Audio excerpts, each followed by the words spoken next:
getting over your fear of bunkers. Someone just named it for me. Yes. Bunkers are not actually that hard. They're actually easier than grass a lot of times because we never hit the ball in the bunker. Like we literally just hit sand and the sand carries out the ball, right?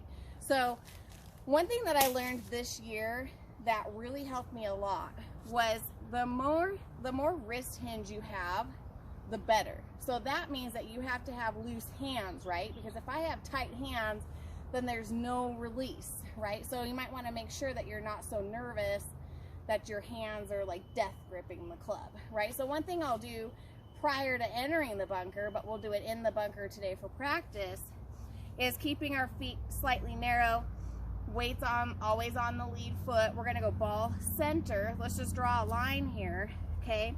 And I'm gonna try to hit that line just like that. Now I'm always looking for the thud sound at the bottom. So if I did that slow motion, I go up, that's like a 90-degree angle, correct? I'm gonna drop it, boom.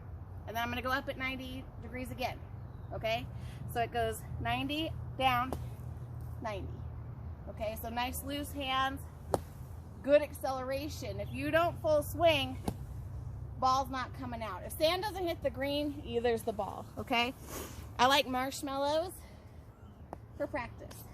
Okay, so we're gonna put the marshmallow down.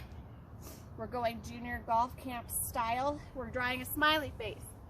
Eyes towards the target, mouth an inch behind. Okay, we're gonna hit the mouth through the eyeballs. It's extremely violent. But it's working for me. Okay, so we're gonna grip the club. We're gonna hover it. Okay, weights on the left foot. We're trying to hit an inch behind. Remember, I'm going here through the eyeballs. Okay. Nice. Now, however high your lip is, your finish has to be higher than that.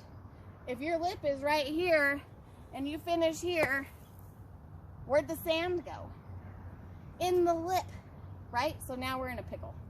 So let me show you guys how to hit a shot if you get embedded. I don't know if I can go that high without injuring myself.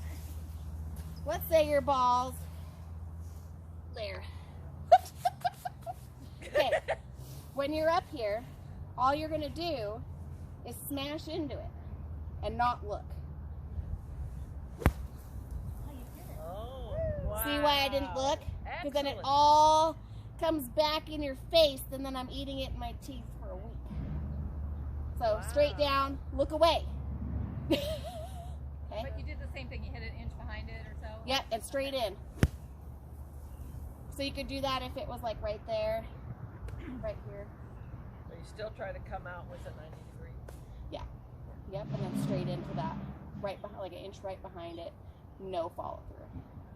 I'm gonna feel that. Like a little, like you're going on this other side. Other side, downhill slope. Same thing as your flat. This one's harder though. I actually really hate downhill slopes. So if I was doing a downhill slope, I would point my left toe out. I'm trying to swing down and through the ball just like I did on a flat, right? But I'm gonna get my shoulders parallel to the slope. My shoulders are always parallel on every shot to the slope, okay? So I'm gonna try to go through it.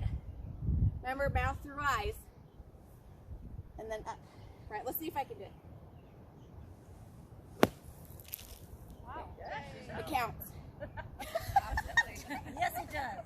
Now, if you had a shot, because there's some holes like number 5 where they're a little longer shots, just start clubbing up, like use a gap wedge or use a 9-iron, right, if you're farther. So that's a 58-degree, that's a lob wedge.